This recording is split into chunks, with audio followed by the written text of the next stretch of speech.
Haleluya. Aku mau bersyukur kepada Tuhan dengan segenap hati di tengah himpunan umat Tuhan. Aku mau mengingat segala pertolongannya, segala perbuatan-perbuatan yang ajaib. Tuhan itu pengasih dan penyayang. Kasih sayang Tuhan dinyatakan dalam segala ciptaannya. Penyelamatannya diberikan pada kita lewat penebusan dalam Yesus Kristus. Kasih setianya dinyatakan melalui pemeliharaannya yang senantiasa mencukupkan pada saat ini maupun hari depan. Kasih Tuhan tak pernah berkesudahan dalam hidup kami. Agung dan ajaib pekerjaan tangan Tuhan atas kehidupan kita. Bersyukurlah atas kebaikannya, puji dan muliakan namanya.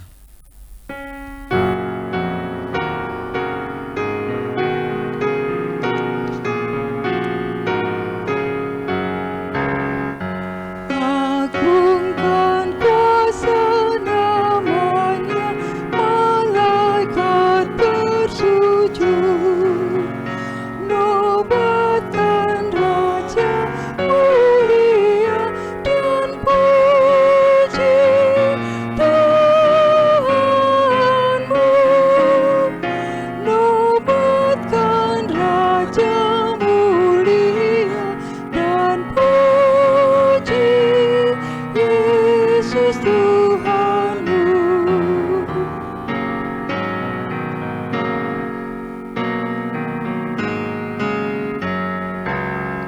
Jemaat yang tak melupakan derita penebus, beri hormat di hadiratnya dan puji Tuhanmu. Beri hormat dan hadiratnya dan puji Yesus Tuhanmu.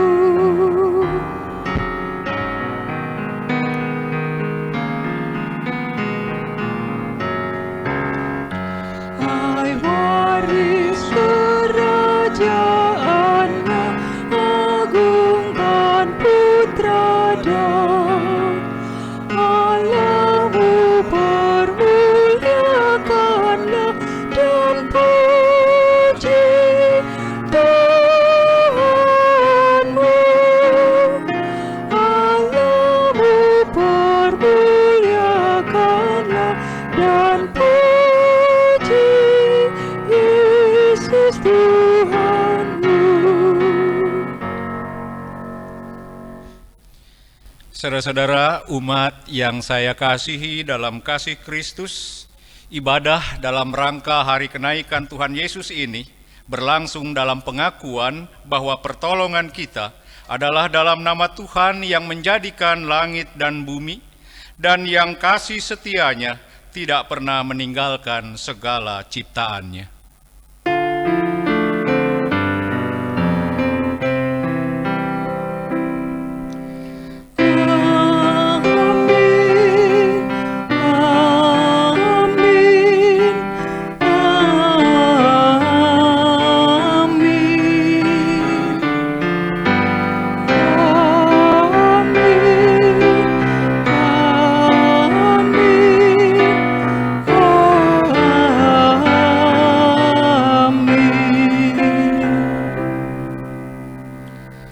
Kasih karunia dan damai sejahtera dari Allah Bapa kita dan dari Tuhan Yesus Kristus serta persekutuan dengan Roh Kudus menyertai saudara. Dan beserta saudara juga.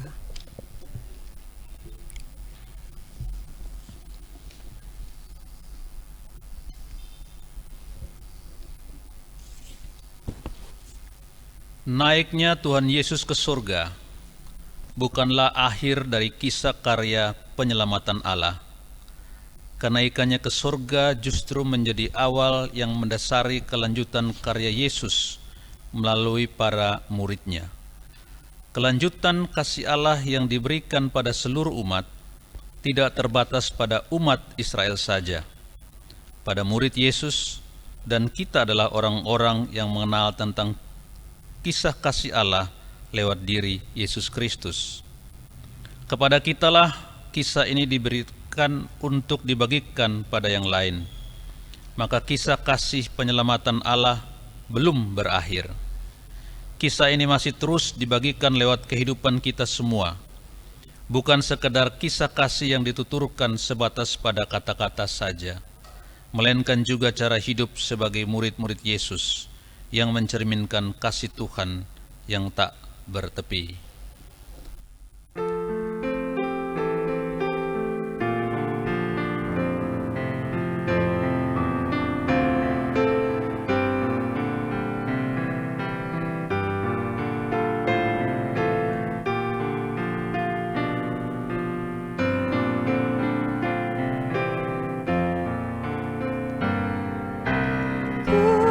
Kasih Tuhan Yesus tiada bertepi,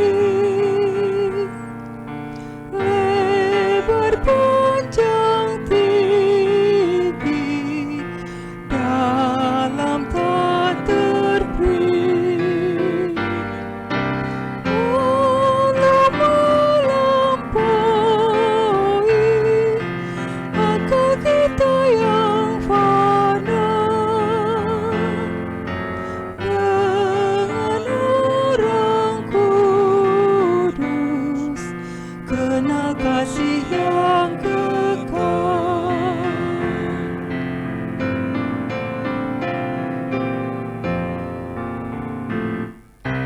Iman dan harapan, kasih yang benar,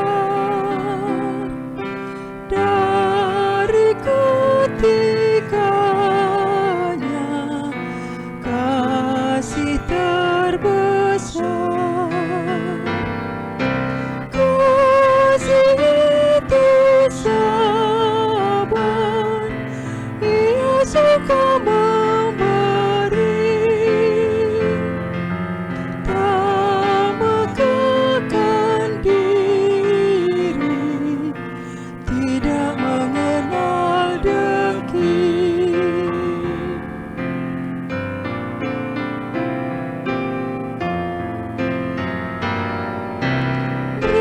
Berikanlah ya Tuhan iman yang teguh,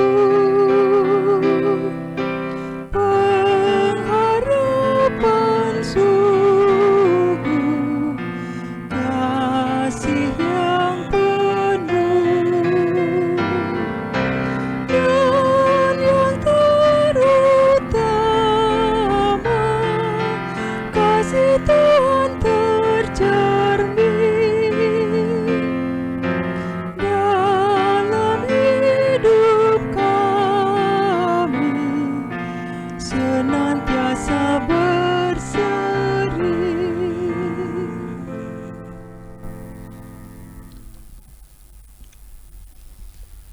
Kita masuk dalam pengakuan dosa. Biarlah masing-masing kita melihat ke dalam dirinya. Biarlah masing-masing dari kita mengenali kekecewaannya, kepahitannya, kekhawatiran dan ketakutannya. Lalu berkata, "Ya Allahku, aku malu dan mendapat celah, sehingga tidak berani menegakkan mukaku kepadamu. Ya Allahku, karena dosa kami telah menumpuk mengatasi kepala kami, dan kesalahan kami telah membumbung ke langit. Ya Allah, Tuhan kami berlumuran dosa."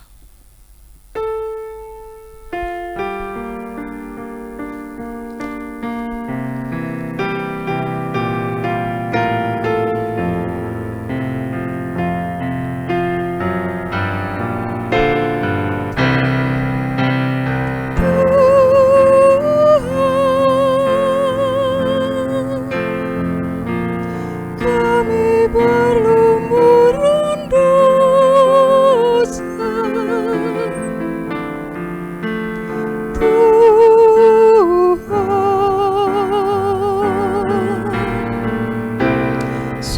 Sudilah ampuni kami. Hanya dengan kerendahan hati kita dapat mengakui dosa-dosa kita di hadapan Tuhan, mengakui segala dosa dan kesalahan yang kita perbuat dalam kebodohan kita.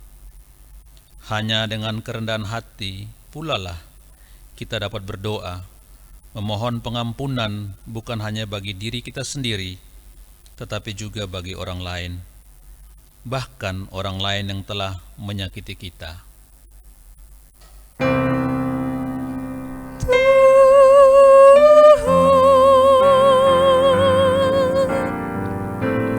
Harta kami musnah sudah,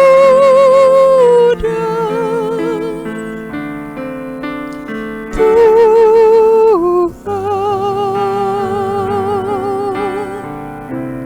hati masih milik kami.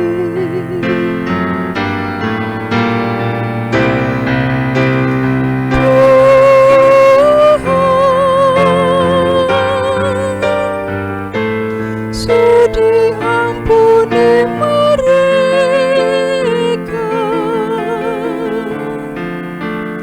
Tuhan,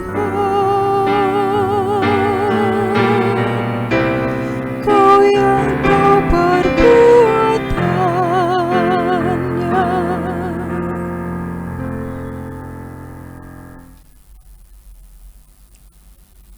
Jemaat, saya memberi kesempatan untuk dapat berdoa secara pribadi dalam doa pengakuan dosa masing-masing.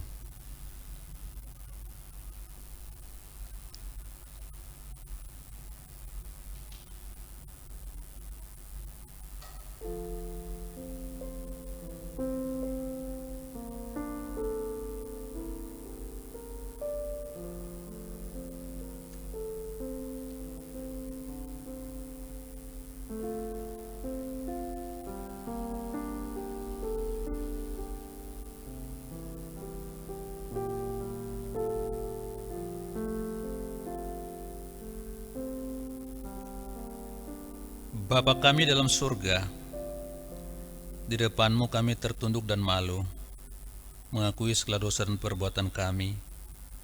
Kiranya sudilah Engkau mengampuni kami dari segala dosa dan kesalahan kami, baik terhadap Engkau maupun terhadap sesama. Di dalam nama Tuhan Yesus Kristus, kami panjatkan doa kami. Amin.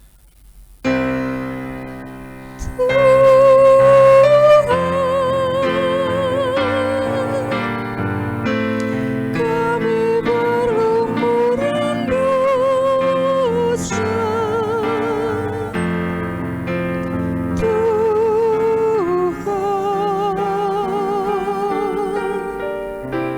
sudilah ampuni kami. Jemaat dipersilakan bangkit berdiri. Berita anugerah. Allah tidak memandang hina pada setiap orang yang berseru kepadanya, yang datang kepadanya dalam penyesalan. Sebab itu, Allah memberikan anugerah pengampunannya demikian. Yeremia 31 ayat 3. Dari jauh Tuhan menampakkan diri kepadanya. Aku mengasihi engkau dengan kasih yang kekal. Sebab itu aku melanjutkan kasih setiaku kepadamu. Demikianlah berita anugerah dari Tuhan. Syukur kepada Allah.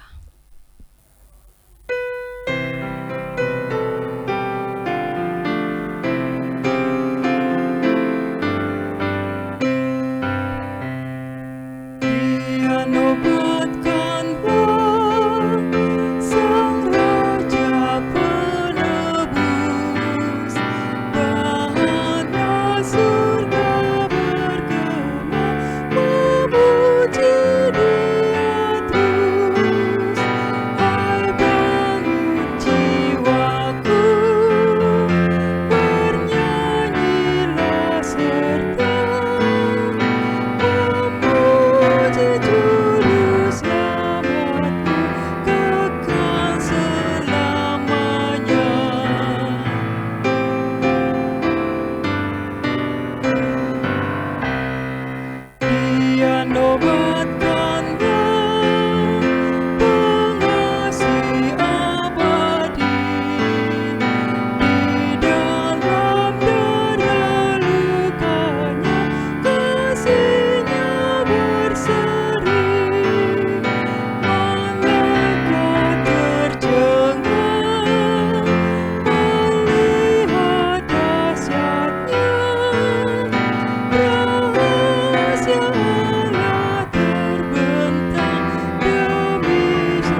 Saudara, kita siapkan bacaan kita dari Injil Yesus Kristus menurut Lukas pada pasal 24. Lukas pasal 24 ayat 44 sampai 53. Mari kita berdoa. Ya Allah Bapa di dalam sorga, nyatakanlah firman-Mu kepada kami supaya kami memiliki suluh yang dapat menerangi setiap jalan hidup kami, dan juga suatu tongkat yang akan mengarahkan kehidupan kami yang harus kami jalani yang berkenan kepadamu. Sadari kami ya Tuhan bahwa ada tugas yang Engkau percayakan kepada kami, yakni melanjutkan pemeliharaan terhadap kehidupan ini, agar kasih-Mu yang telah dimulai di dalam Yesus Kristus terus berlangsung seiring dengan kelangsungan hidup ini. Karena itu kami serahkan pemberitaan firman, supaya kami dapat memahami dan mengerti, dan kuasa-Nya dapat menolong kami untuk hidup sesuai dengan kehendak-Mu. Terima kasih ya Bapa. Amin. Lukas pasal 24 mulai ayat 44 demikian. Ia berkata kepada mereka, "Inilah perkataanku yang telah kukatakan kepadamu ketika aku masih bersama-sama dengan kamu, yakni bahwa harus digenapi semua yang ada tertulis tentang aku dalam kitab Taurat Musa dan kitab Nabi-Nabi dan kitab Mazmur." Lalu ia membuka pikiran mereka sehingga mereka mengerti kitab suci. Katanya kepada mereka, "Ada tertulis demikian, Mesias harus menderita dan bangkit dari antara orang mati pada hari yang ketiga. Dan lagi, dalam namanya berita tentang pertobatan dan pengampunan dosa harus disampaikan kepada segala bangsa, mulai dari Yerusalem. Kamu adalah saksi dari semuanya ini. Dan aku akan mengirim kepadamu apa yang dijanjikan Bapakku, tetapi kamu harus tinggal di dalam kota ini sampai kamu diperlengkapi dengan kekuasaan dari tempat tinggi." Lalu Yesus membawa mereka keluar kota sampai dekat Betania. Di situ ia mengangkat tangannya dan memberkati mereka. Dan ketika ia sedang memberkati mereka, ia berpisah dari mereka dan terangkat ke sorga. Mereka sujud menyembah kepadanya, lalu mereka pulang ke Yerusalem dengan sangat bersukacita. Mereka senantiasa berada dalam bait Allah dan memuliakan Allah. Saudara, demikianlah Injil Tuhan Yesus Kristus, dan berbahagialah setiap kita yang mendengarkan firman Tuhan serta memeliharanya. Haleluya. Haleluya, haleluya,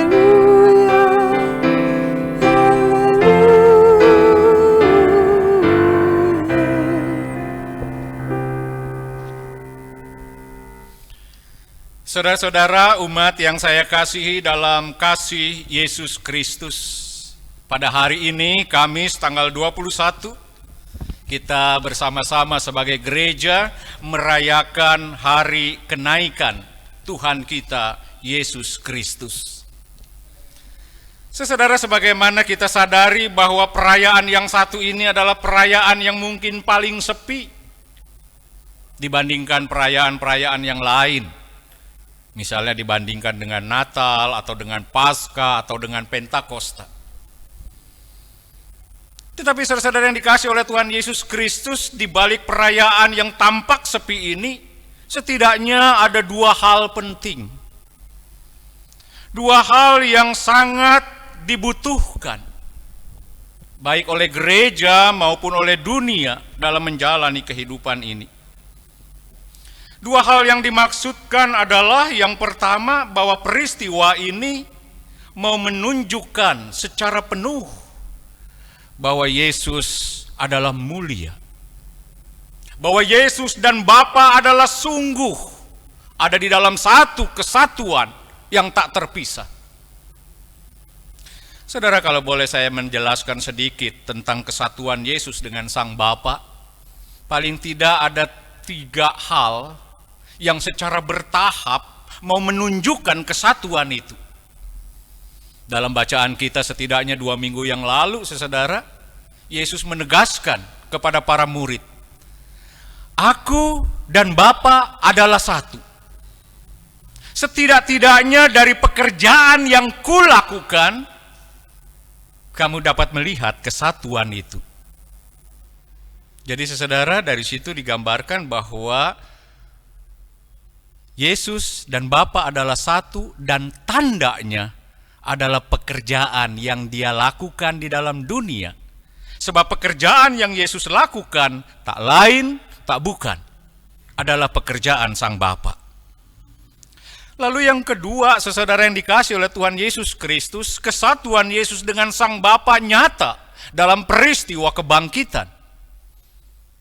Bermula dari sebuah pemahaman dan keyakinan dari mahkamah agama Yahudi dan orang-orang Yahudi pada waktu itu, bahwa kematian Yesus secara tragis dan keji di atas kayu salib adalah bukti bahwa Allah Bapa menolak Yesus.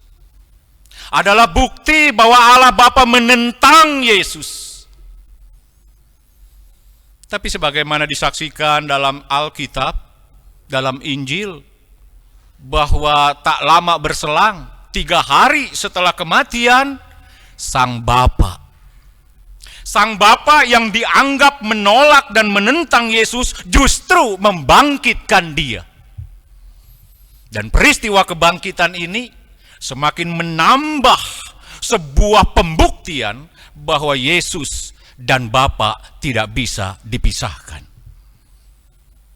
Dan yang ketiga, saudara yang dikasih oleh Tuhan Yesus Kristus, melalui peristiwa kenaikan ini, kenaikan Yesus ke sorga, mau menunjukkan bahwa Yesus dengan Bapa kembali di dalam kesatuan yang utuh, yang tidak bisa dipisahkan oleh apapun dan oleh siapapun.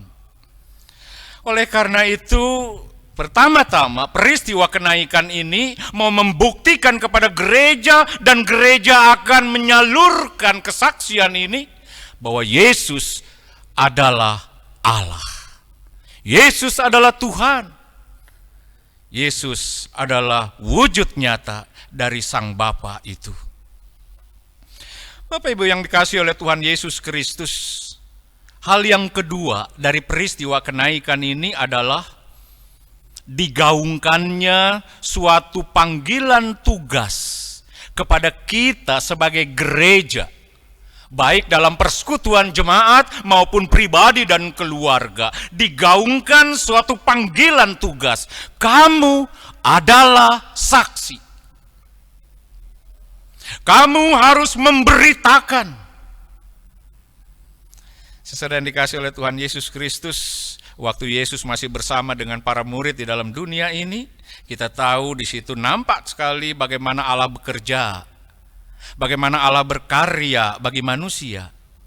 Tetapi setelah peristiwa kenaikan, maka kepada kita dijelaskan, kini ganti giliran bahwa gereja, manusia, kita semua dipanggil untuk bekerja dan berkarya bagi Allah.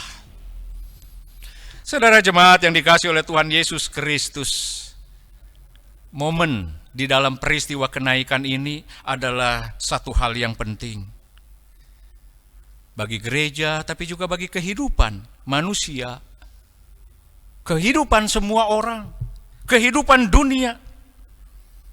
Hidup manusia dan dunia ini adalah kehidupan yang dari Allah.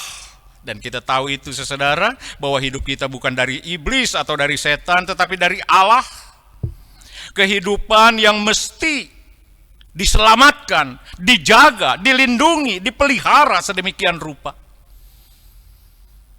Oleh karena itu, bagaimana karya Allah dapat menyelamatkan semua orang? Bagaimana karya Allah bisa terus memelihara kehidupan ini? Maka gereja dan kita semua dipanggil menjadi saksi untuk memberitakan keselamatan itu. Jadi saudara yang dikasihi oleh Tuhan Yesus Kristus, tugas menjadi saksi untuk memberitakan ini adalah menentukan hidup dunia dan semua orang.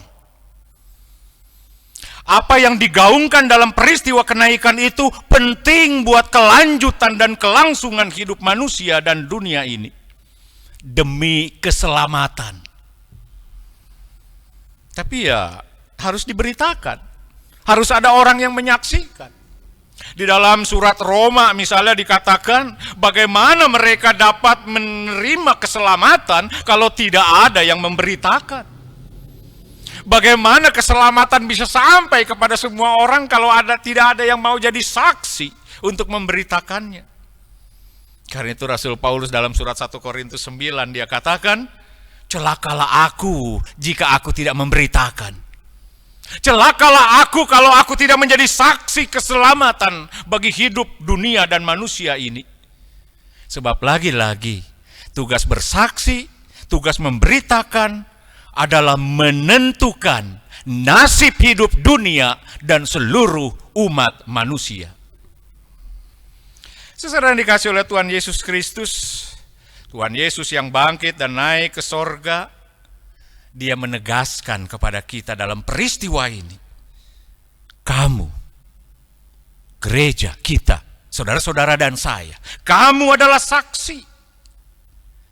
Karena itu, kamu jangan diam. Kamu jangan duduk berpangku tangan. Kamu harus bergerak, berjalan, menyatakan keselamatan yang sudah Kristus mulai, agar semua orang dapat tersentuh dan merasakan keselamatan itu. Di dalam teks yang kita baca dari Lukas 24, 44 sampai 53, saudara, Lukas hendak mengakhiri kisah Injilnya dengan peristiwa kenaikan ini. Namun kisah kenaikan ini baru lebih jelas dan lebih panjang lebar dikisahkan oleh Lukas dalam bukunya yang kedua, yakni Kisah Para Rasul. Namun pada bagian akhir dari Injil Lukas ini, dia mengisahkan tentang kisah kenaikan Yesus sebagai sebuah pemuliaan yang penuh. Pemuliaan terhadap Yesus secara penuh, kenaikan Yesus ke sorga. Saudara yang dikasihi Tuhan, tolong ini kita tidak pahami sebagai sebuah kepergian Yesus kepada suatu tempat. Johannes Calvin, tokoh reformasi kita, menegaskan ini. Kalau kita bicara sorga, kita bukan bicara soal lokasi. Kita bukan bicara soal tempat. Kita bicara soal keadaan, situasi. Jadi kalau Yesus naik ke sorga, berarti Yesus masuk ke dalam satu keadaan yang sempurna, di mana dia dan Sang Bapa bersatu begitu utuh, sehingga dia tidak terlepas dan terpisahkan lagi di dalam kebersamaannya, di dalam kuasa dan kasih-Nya. Oleh karena itu, kalau Injil menulis tentang kisah kenaikan, maka yang penting bukan soal proses. Apakah Yesus naik dengan cara melompat, atau dengan cara terbang, atau dengan cara seperti terbawa angin tiba-tiba lenyap di awan. Saudara, bukan itu yang terpenting menurut penulis Injil. Yang terpenting dalam kisah ini adalah apa makna peristiwa kenaikan itu bagi kehidupan dan panggilan gereja dan bagi dunia serta manusia secara keseluruhan. Bapak Ibu Saudara yang dikasihi oleh Tuhan Yesus Kristus, Yesus naik ke sorga. Dia bersama dan bersatu dengan Sang Bapa. Dan secara fisik dia tidak lagi bersama dengan para murid sejak waktu itu sampai saat ini. Tapi bukan berarti kita dibiarkan dan ditinggalkan seperti yatim piatu tanpa pendamping. Yesus menjanjikan tentang apa yang akan diberikan Sang Bapa untuk bersama-sama dengan para murid dan semua manusia menjalani hidup dan panggilannya, yakni Roh Kudus. Artinya kenaikan Yesus dan kemuliaannya yang penuh tidak meninggalkan para murid, tapi akan tetap bersama di dalam sebuah relasi yang berbeda, yakni relasi dalam roh. Bapak Ibu Saudara yang dikasihi oleh Tuhan Yesus Kristus, pengutusan Roh Kudus ini menjadi penting di dalam keterpisahan Yesus secara fisik dengan kita semua, supaya kita di dalam kuasa dan juga di dalam kekuatan Allah dibekali untuk terus berjalan, bergerak, menjadi saksi yang memberitakan keselamatan, agar semua orang boleh merasakan keselamatan itu. Saudara, tugas menjadi saksi ini bukanlah hal yang mudah. Di mana-mana seperti itu. Di dalam kehidupan saat ini pun, di dalam kehidupan hukum pun, salah satu persoalan mungkin mencari orang yang menjadi saksi. Karena saksi itu merepotkan, saksi itu berisiko. Saksi itu bisa menghadapi masalah bagi dirinya. Tugas menjadi saksi adalah tugas yang berat. Karena itu para murid, Allah tahu ketika para murid dan kita sebagai gereja dipanggil menjadi saksi, seolah-olah kita ini bekerja dan berjalan sendiri di dalam suatu negeri asing, penuh dengan tantangan, bahkan penuh dengan musuh. Tanpa dibekali Roh Kudus, mereka, gereja, dan kita pasti tidak akan pernah sanggup untuk menjalani tugas kesaksian ini. Malah yang terjadi sebaliknya, tanpa Roh Kudus kita akan menjadi korban dari kejahatan dunia ini. Karena itu saudara yang dikasihi Tuhan, di dalam ayat 49 yang kita baca tadi, Yesus menasehatkan mereka, para murid, tinggallah dalam kota ini sampai kamu diperlengkapi dengan kekuasaan dari tempat tinggi. Tinggallah dulu sampai kamu diperlengkapi. Artinya jangan dulu jalan, jangan dulu bergerak, jangan dulu ngapa-ngapain tanpa Roh Kudus. Sebab tanpa Roh Kudus bukan hanya mereka tidak bisa berbuat apa-apa, tapi mereka seolah-olah memasuki medan yang berat, tapi dengan tangan yang kosong, dan itu berbahaya. Bapak Ibu Saudara yang dikasihi oleh Tuhan Yesus Kristus, tugas mereka adalah menjadi saksi, menjadi sesuatu yang penting dan sangat penting bagi keselamatan dunia, bagi keselamatan manusia, semua orang. Di dalam 1 Timotius 2 ayat 4, surat Timotius yang pertama pasal 2 ayat 4, di sana dikatakan, Allah menghendaki semua orang diselamatkan. Ini kehendak Allah. Allah menghendaki semua orang diselamatkan. Tapi seperti yang tadi dikatakan di awal, surat Roma mengatakan, bagaimana keselamatan bisa sampai ke semua orang kalau tidak ada yang memberitakan, kalau tidak ada yang mau menjadi saksi. Karena itu celakalah kalau tidak memberitakan. Maka banyak orang yang tidak berjumpa dengan keselamatan yang mahal itu. Saudara-saudara yang dikasihi oleh Tuhan Yesus Kristus, kita sebagai gereja, kita sebagai murid diutus oleh Tuhan di dalam menjalankan tugas, panggilan, menyatakan keselamatan kepada semua orang ini. Karya keselamatan Allah telah sempurna, diwujudkan, dilakukan, dihadirkan oleh Yesus. Tetapi memang proses keselamatan itu untuk sampai kepada semua orang itu belum berakhir, belum selesai, masih terus bergerak. Yesus sudah tidak ada bersama-sama dengan kita, tetapi tubuhnya ada di sini. Gereja berbekal dengan Roh Kudus, gereja melanjutkan karya itu, agar keselamatan yang sudah sempurna dihadirkan Yesus bisa dirasakan dan dinikmati oleh sebanyak mungkin orang di dalam dunia ini. Saudara yang dikasihi oleh Tuhan Yesus Kristus, apa yang harus menjadi isi kalau para murid dan gereja dipanggil menjadi saksi untuk memberitakan? Apa isi pemberitaan itu? Apa isi kesaksian itu? Setidaknya saudara-saudara ada dua hal dalam bacaan kita dengan jelas ditulis, yaitu yang pertama, tentang derita atau kematian dan kebangkitan Yesus. Ini harus diberitakan. Ini harus disampaikan. Karena ini berharga. Saudara yang dikasihi oleh Tuhan Yesus Kristus, pernah mungkin dalam diri kita atau dalam hati kita bertanya, bagaimana mungkin harus ada yang berkorban untuk sebuah penebusan dari dosa? Kalau memang Allah mau menebus kita dari dosa, kenapa Yesus harus mati? Apakah kalau tanpa kematian Yesus, Allah nggak bisa menebus kita? Saudara yang dikasihi oleh Tuhan Yesus Kristus, kalau kita memahami dosa itu sebagai keterjatuhan kita ke dalam lubang, maka tidak mungkin hanya sekedar nasihat. Tapi memang perlu ada pribadi yang turun ke sana. Upah dosa adalah maut. Demikian Roma 6:23. Upah dosa adalah maut. Siapapun yang berdosa, dia ada di dalam maut. Dia ada dalam kematian. Siapapun yang ingin menebus orang yang berdosa, dia harus berurusan dengan maut. Tidak bisa tidak. Dia harus mengalami kematian. Tidak bisa tidak. Allah mungkin mati? Tidak mungkin.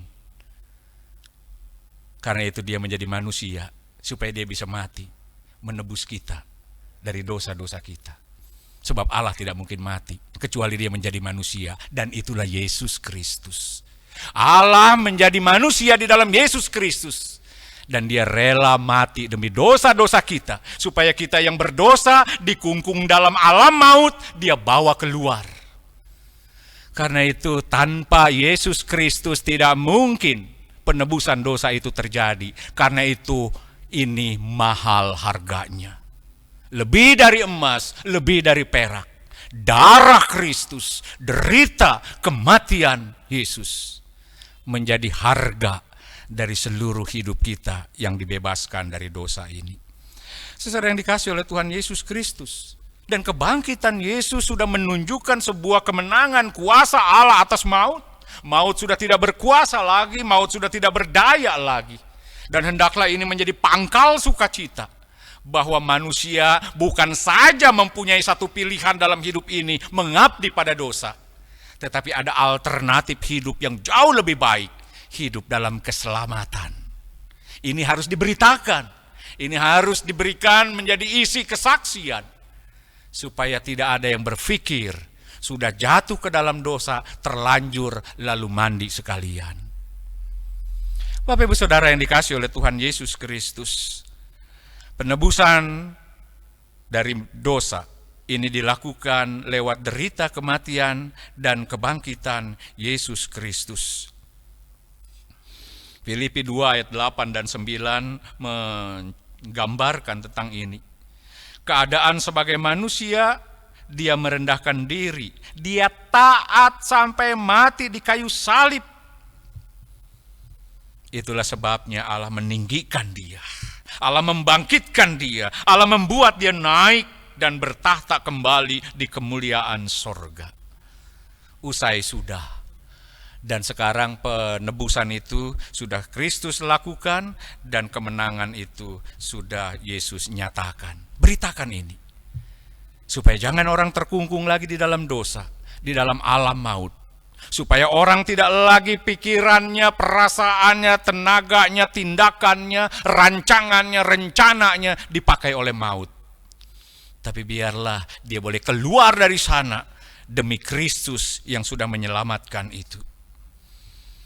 Lalu yang kedua, Bapak Ibu Saudara yang dikasihi oleh Tuhan Yesus Kristus, selain menjadi saksi tentang derita kematian dan kebangkitan Kristus, maka kita juga gereja diajak untuk memberitakan pertobatan dan pengampunan dosa. Bertobat dibilang metanoia, berbalik 180 derajat. Bertobat berarti kita yang tadinya sombong dan pongah merendah di hadapan Allah. Bertobat berarti kita mau mengakui bahwa jalan hidup yang selama ini kita pilih adalah salah. Dan jalan hidup yang ditawarkan oleh Allah, itulah jalan hidup yang benar dan bernilai. Bertobat berarti segala kekuatan yang kita anggap sebagai senjata untuk menentang, untuk berontak kepada Allah, kita lucuti, kita lepaskan, dan kita melemah di hadapan Allah, kita tunduk, membiarkan kehendak Allah yang berlaku dan menguasai hidup kita. Bertobat berarti menyadari bahwa nilai-nilai dunia ini, sekalipun sepintas kelihatannya menyenangkan, menguntungkan, memberikan hal yang enak, nilai-nilai dunia ini adalah salah dan berbahaya, dan oleh karena itu harus ditentangnya. Sebab hidup yang baik tidak cocok jika memakai nilai-nilai dunia di dalam menjalani hidupnya. Nilai-nilai Injil justru itulah yang menjadi dasar untuk kehidupan yang lebih baik. Bertobat berarti mematikan semua bentuk desakan, keinginan, kehendak diri. Bertobat berarti mematikan kecenderungan, hawa nafsu di dalam diri ini yang selama ini kita biarkan menguasai hidup dan kini menentangnya, sehingga dia tidak lagi berpengaruh di dalam cara kita menjalani hidup. Kita ingat, saudara, Paulus pernah mengungkapkan ini dengan indahnya. Apa yang dahulu ku anggap keuntungan, sekarang setelah dia menyambut penebusan di dalam Kristus, itu ku anggap kerugian. Apa yang dahulu aku anggap berharga, kini ku anggap sampah. Tapi apa yang dahulu yang dari Allah, yang ku anggap merugikan dan sampah, justru itulah yang bernilai. Justru itulah yang menjamin sebuah kehidupan yang penuh damai dan sukacita. Saudara yang dikasihi oleh Tuhan Yesus Kristus, oleh karena itu pertobatan bukan perkara yang mudah. Karena pertobatan berarti harus menentang, menolak sesuatu yang nikmat bagi diri kita. Ada duka cita, karena kita kehilangan sesuatu yang menyenangkan. Ada duka cita. Tapi berbahagialah orang yang berduka cita, karena dia bertobat. Karena dia akan dihibur oleh kasih karunia Allah. Bahwa kehilangan semua yang salah, semua yang jelek, bukan sebuah kerugian.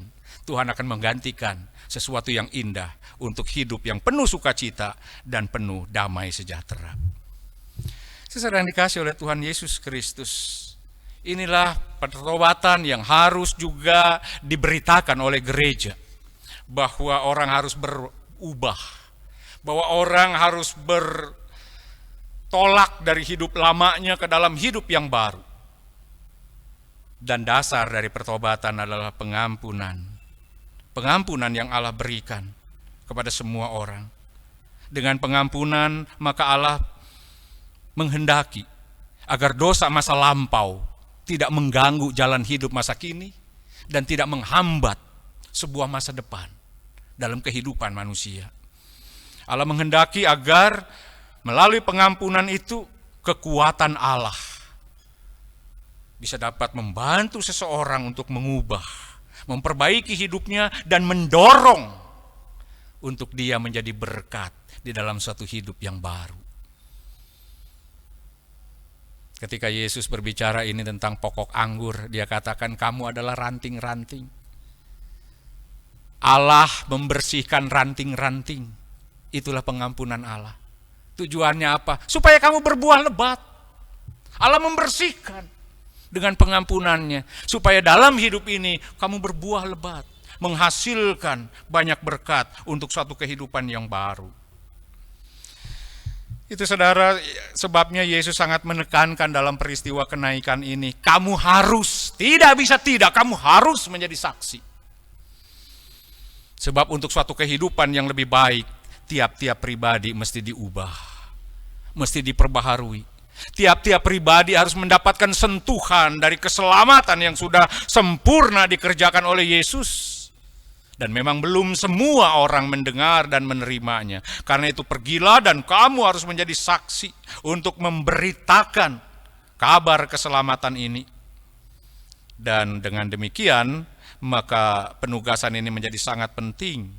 Dia menyangkut keselamatan hidup masa kini dan juga untuk masa depan kehidupan semua orang. Yesus tahu bahwa menjadi saksi itu ya seperti dikatakan tadi resikonya berat.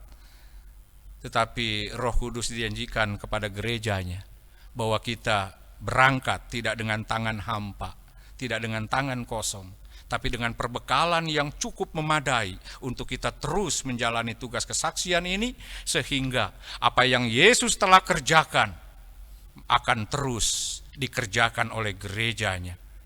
Kisah penyelamatan itu belum berakhir. Oleh karena itu, tugas itu terus-menerus digaungkan kepada kita sebagai gereja. Saudara-saudara umat Tuhan yang saya kasih di dalam Yesus Kristus, peristiwa yang terjadi di dekat Betania, peristiwa kenaikan Yesus Kristus ini adalah peristiwa yang penuh misteri, yang tidak terselami oleh akal pikiran kita. Namun dari berita itu kita percaya bahwa peristiwa ini mempunyai makna pengutusan yang sangat jelas. Kamu harus menjadi saksi. Karena itu berbekal Roh Kudus, para murid waktu itu dan gereja saat ini diutus untuk terus berkarya dan menyatakan keselamatan yang telah Kristus hadirkan. Karya keselamatan yang sudah selesai, namun kasih keselamatan itu masih terus menyentuh kepada sebanyak mungkin orang. Masih belum selesai diterima dan dirasakan oleh semua orang. Oleh karena itu, saudara yang dikasihi Tuhan, biarlah kisah kenaikan Tuhan Yesus Kristus ini mengingatkan kita bahwa yang utama di dalam kehidupan kita, di dalam kekristenan ini, bukanlah soal hidup nanti, bukanlah soal hidup setelah atau di balik kematian, bukan juga soal pengangkatan saat dunia ini dihancurkan. Tetapi yang terpenting bagi kita sebagai gereja adalah tanggung jawab apa yang harus diperankan oleh kita sebagai gereja, sebagai persekutuan jemaat, maupun keluarga dan pribadi. Tanggung jawab apa yang harus diperankan oleh kita dalam menanggapi kehidupan saat ini, di dalam menghadapi kenyataan dan realitas saat ini terkait dengan karya keselamatan yang telah Kristus kerjakan. Di dalam penjelasan teks tadi, karya keselamatan telah selesai dikerjakan oleh Yesus, namun keselamatan itu masih terus harus berproses, dibagikan agar semua orang dapat merasakannya. Saudara, dalam rangka itu, maka pertama-tama kita sendiri sebagai gereja yang harus bersaksi, harus terus berubah demi keselamatan dari Kristus ini. Harus terus berubah. Berubah bukan semata soal ritual saja. Berubah bukan hanya soal pantangan-pantangan atau aturan-aturan keagamaan. Berubah bukan hanya soal simbol-simbol kekristenan.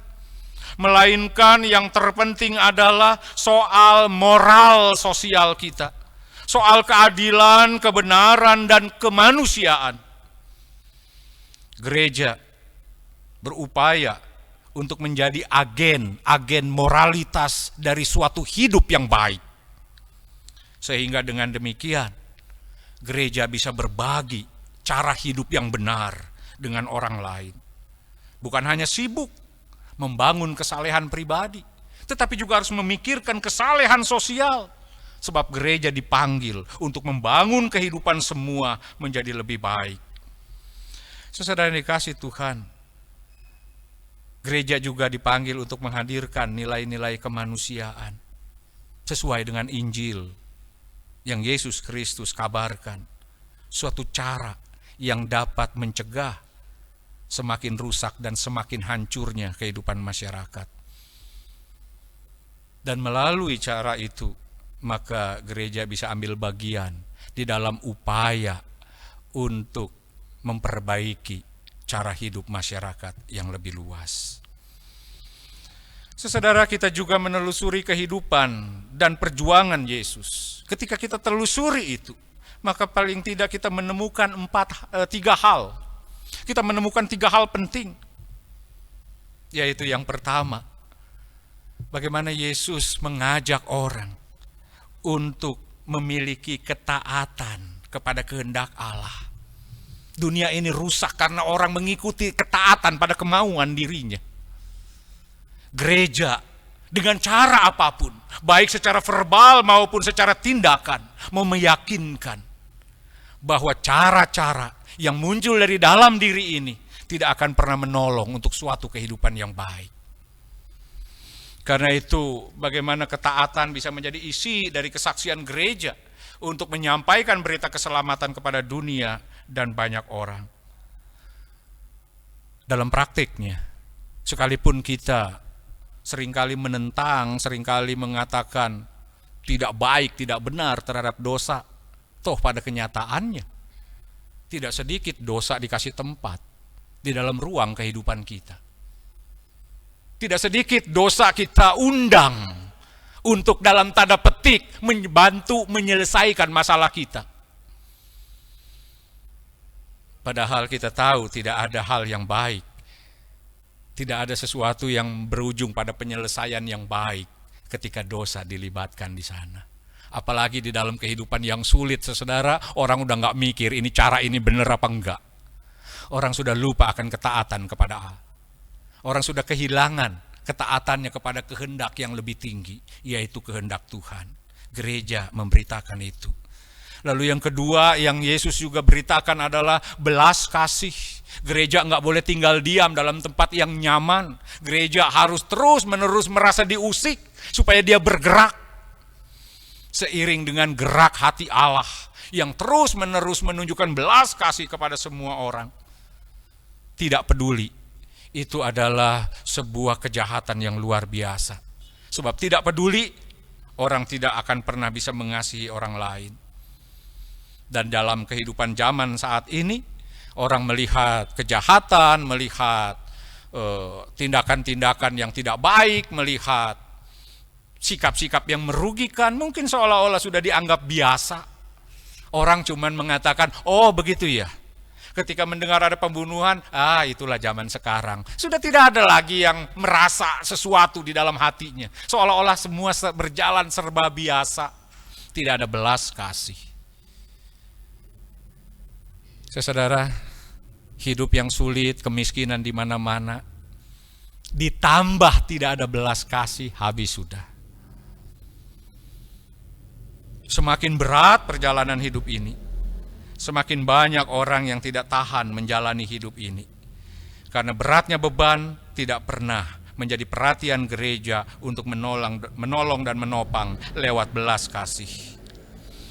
Oleh karena itu, saudara, sebagai gereja, sebagai jemaat dan keluarga pribadi, baiklah kita juga rela meninggalkan tempat yang mapan dan aman untuk datang, untuk mendekat, dan untuk saling berbagi berkat buat semua di dalam cinta kasih itu. Dan yang terakhir, saudara, iman dan percaya yang membangun sebuah pengharapan. Beriman, percaya bahwa kekuatan Allah mampu menghadirkan kebaikan. Bahwa kemenangan Allah mampu mengalahkan segala yang jahat. Banyak orang sudah masuk dalam fatalisme. Ya, hidup ini sudah berat.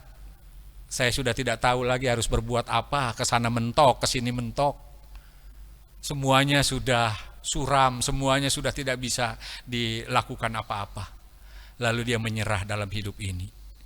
Dan dalam keadaan itu, saudara, kita melihat di mana keyakinan percaya kepada Tuhan. Seolah-olah hidup ini hanya urusan kedua belah tangan kita yang serba terbatas. Padahal perlu ditanamkan bahwa hidup ini juga terkait dengan kekuatan dan kemenangan Tuhan. Tidak bisa tidak kita melepaskan itu. Kita harus terkait dengan kekuatan Allah. Apalagi dalam masyarakat Indonesia, masyarakat yang berketuhanan. Tidak hanya sebagai sebuah label identitas, tapi bagaimana kuasa yang ilahi boleh berperan dalam hidup ini. Menjadi sebuah sumber daya untuk menolong orang. Dan dalam kehidupan masyarakat kita seperti ini, banyak yang dibuat fatalistis, banyak yang dibuat lemah, banyak yang dibuat tidak berdaya. Bukan pertama-tama hebatnya pergumulan hidup, tapi orang lupa untuk percaya kepada pertolongan Tuhan. Dan kita sebagai gereja dipanggil untuk mengingatkan itu lewat tugas panggilan dan kesaksian kita. Sesudah dikasih oleh Tuhan Yesus Kristus, kembali kepada tema kita, kisah yang belum selesai. Gereja masih harus melanjutkan kisah ini, kisah keselamatan yang telah dimulai oleh Yesus Kristus, dan kini dia telah bangkit dan naik ke sorga. Keselamatan itu dapat disaksikan dengan senyata-nyatanya pada situasi hidup jemaat kita saat ini, di mana dosa masih terus-menerus berupaya dengan sisa-sisa dayanya mengancam, mengecam, dan menghancurkan kehidupan banyak orang. Demi nama Kristus, gereja hadir dan bersaksi lewat pemberitaannya maupun lewat cara hidupnya. Ketaatan, belas kasih, dan iman percaya akan menghadirkan keselamatan dari Kristus kepada semua orang. Akhirnya kita sendirilah yang harus memutuskan apakah kita mau menjadi saksinya atau menolaknya. Amin.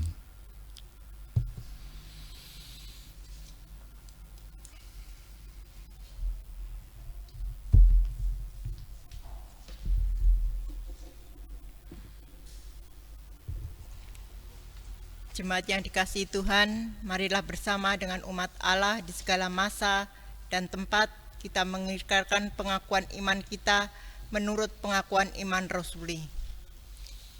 Aku percaya kepada Allah, Bapa yang Maha Kuasa, Khalik langit dan bumi, dan kepada Yesus Kristus, anaknya yang tunggal Tuhan kita, yang dikandung daripada Roh Kudus, lahir dari anak darah Maria, yang menderita sengsara di bawah pemerintahan Pontius Pilatus, disalibkan, mati dan dikuburkan, turun dalam kerajaan maut. Pada hari yang ketiga, bangkit pula dari antara orang mati, naik ke surga, duduk di sebelah kanan Allah, Bapa yang Maha Kuasa, dan dari sana ia akan datang untuk menghakimi orang yang hidup dan yang mati. Aku percaya kepada Roh Kudus, gereja yang kudus dan am, persekutuan orang kudus, pengampunan dosa, kebangkitan orang mati, dan hidup yang kekal. Amin.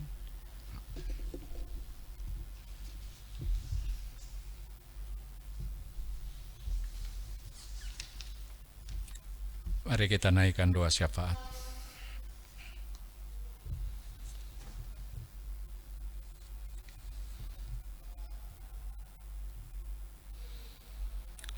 Ya Bapa di dalam sorga, kami bersyukur untuk firman-Mu yang mengingatkan kami sebagai gereja untuk menjadi saksi. Biarlah Roh-Mu menolong kami, baik kami di Sutopo, Curug, Tiga Raksa, dan seluruh gereja Tuhan, dalam melanjutkan kisah penyelamatan-Mu lewat karya panggilan yang dikerjakan dengan tekun dan sungguh-sungguh. Kami berdoa ya Bapa, Engkau yang telah menciptakan kehidupan tetapi juga yang terus memeliharanya. Biarlah pemeliharaanmu memuncak pada kami dalam hidup dan pengorbanan Yesus Kristus anakmu, yang kini ia pergi naik ke surga, namun memanggil kami untuk melanjutkan karya pemeliharaan lewat karya dan kehidupan yang nyata. Biarlah Roh Kudus menolong kami. Kami juga berdoa ya Bapa untuk saudara kekasih kami yang saat ini sedang dalam keadaan sakit apapun penyebabnya. Dimanapun mereka dirawat, Engkau jugalah yang menolong mereka, agar mereka bersabar untuk berharap dan terus berupaya menantikan suatu kondisi yang lebih baik melalui pertolongan-Mu. Biarlah Engkau menjadi sumber kekuatan bagi mereka yang lemah. Kami juga berdoa ya Bapa untuk pergumulan saudara kami, mereka yang kehilangan pekerjaan, mereka yang kehilangan mata pencaharian. Yakinkanlah kepada mereka bahwa hidup yang mereka jalani adalah milik Tuhan, sehingga Tuhan juga mau campur tangan dalam pergumulan mereka. Janganlah luputkan berkat-Mu yang telah Engkau janjikan, supaya mereka senantiasa menanti dan mendapatkannya. Kami juga berdoa ya Bapa, untuk kehidupan kami yang sulit ini, biarlah kami boleh jalani dengan dasar percaya bahwa Engkau yang memelihara hidup kami sedemikian rupa, supaya atas dasar percaya akan pemeliharaan itu, kami berjuang dan terus berjuang secara kreatif untuk dapat melewati dan menjalani hidup ini tiap-tiap hari. Kami juga berdoa ya Bapa, untuk bangsa dan negara kami dan bahkan seluruh bangsa dunia, terkait upaya-upaya yang terus dilakukan di dalam melepaskan diri khususnya dari cengkraman pandemi COVID-19. Tuhan Kau berkati, agar segala upaya itu menjadi upaya yang menguntungkan, bukan hal-hal yang sia-sia. Dan kami juga mohon berkat-Mu ya Bapa, supaya Engkau mencurahkannya atas upaya dan perjuangan, baik para pemimpin kami dan seluruh orang-orang yang terlibat di dalam upaya menyehatkan dan menyejahterakan bangsa ini, supaya mereka juga boleh dapat memperjuangkannya dengan pertolongan dari Tuhan. Kami juga berdoa ya Bapa, biarlah Engkau juga menolong di dalam upaya bangsa kami, para pemimpin ini, untuk membangkitkan kembali kehidupan perekonomian yang sempat terdampak lantaran efek dari penyebaran virus yang berakibat pada pembatasan sosial ini. Biarlah Tuhan Engkau menolong ketika bangsa ini, pemimpin kami, mencoba kembali untuk menggerakkan geliat perekonomian yang sudah mulai pada saat ini. Biar itu terus berjalan dan ada suatu kehidupan perekonomian yang lebih baik di tengah-tengah penyebaran COVID yang masih membayangi. Kami juga berdoa ya Bapa, untuk rencana menghidupkan kembali beragam aktivitas masyarakat oleh para pemimpin kami, pihak yang berwenang, supaya semuanya sungguh berjalan dengan baik sambil Tuhan menjaga dan memelihara sedemikian rupa. Terima kasih ya Bapa, kami mau menyerahkan seluruh hidup dan kehidupan kami ke dalam kasih dan pertolongan-Mu. Amin.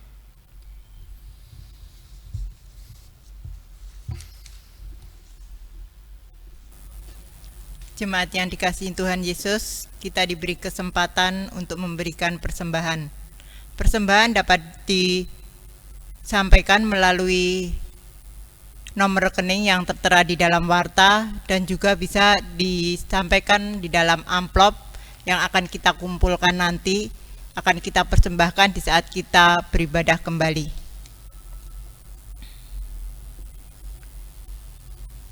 Marilah kita bersukacita dan menyatakan syukur karena Tuhan mempercayakan kita untuk membagikan kasih-Nya pada yang lain. Saat ini kita diajak memberikan persembahan. Persembahan kita berikan dengan mengingat firman-Nya, dalam segala sesuatu yang telah kuberikan contoh kepada kamu, bahwa dalam bekerja demikian kita harus membantu orang-orang yang lemah dan harus mengingat perkataan Tuhan Yesus. Sebab Ia sendiri telah mengatakan, adalah lebih berbahagia memberi daripada menerima. Kisah Para Rasul pasal 20 ayat 35.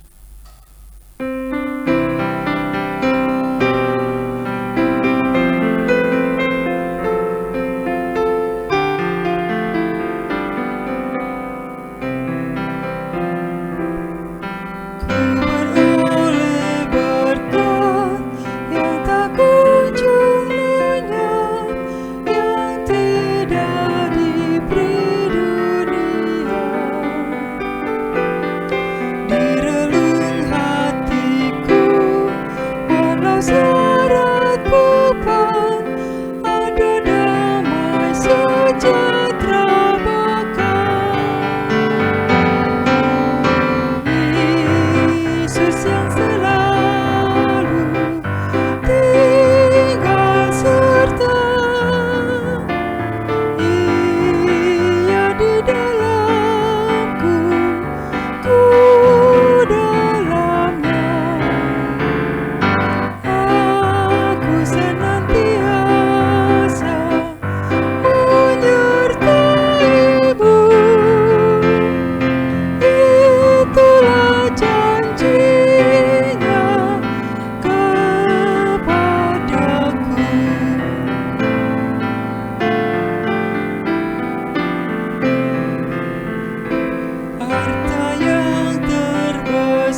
Jemaat yang dikasihi Tuhan Yesus, marilah persembahan kita ini kita bawa dalam doa.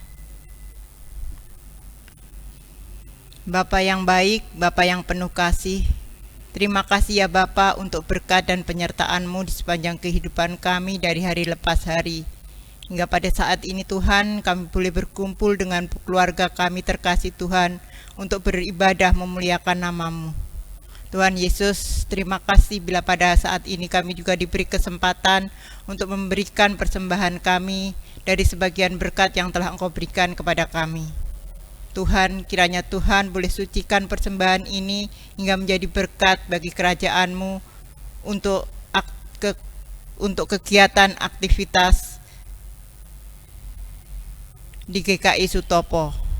Kiranya Tuhan berkati, biarlah Tuhan juga berkati para pengelolanya Tuhan, beri hikmat kepada mereka hingga persembahan ini boleh berguna dengan baik. Terima kasih Tuhan Yesus, dalam nama Putra-Mu yang tunggal Tuhan kami Yesus Kristus kami naikkan doa ini. Amin.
Umat yang saya kasih dalam kasih Yesus Kristus, pergilah, nyatakanlah kasih Kristus kepada dunia. Kami menyatakan kasih Kristus pada dunia. Jadilah sahabat sesama. Sebab kami rindu mempersaksikan Kristus. Terpujilah Allah Bapa, Anak, dan Roh Kudus. Yang tidak pernah memisahkan kami dari kasih-Nya, sekarang dan selama-lamanya. Kini pulanglah dan terimalah berkat-Nya. Tuhan memberkati engkau dan melindungi engkau. Tuhan menyinari engkau dengan wajah-Nya dan memberi engkau kasih karunia. Tuhan menghadapkan wajah-Nya kepadamu dan memberi engkau damai sejahtera. Haleluya.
Ibadah kebaktian kenaikan Tuhan Yesus Kristus telah selesai.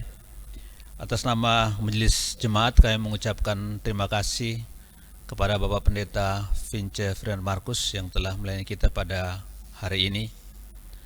Dan juga terima kasih kepada song leader, organis, dan tim multimedia yang telah mempersiapkan seluruh acara kebaktian hingga boleh terlaksana pada pagi hari ini.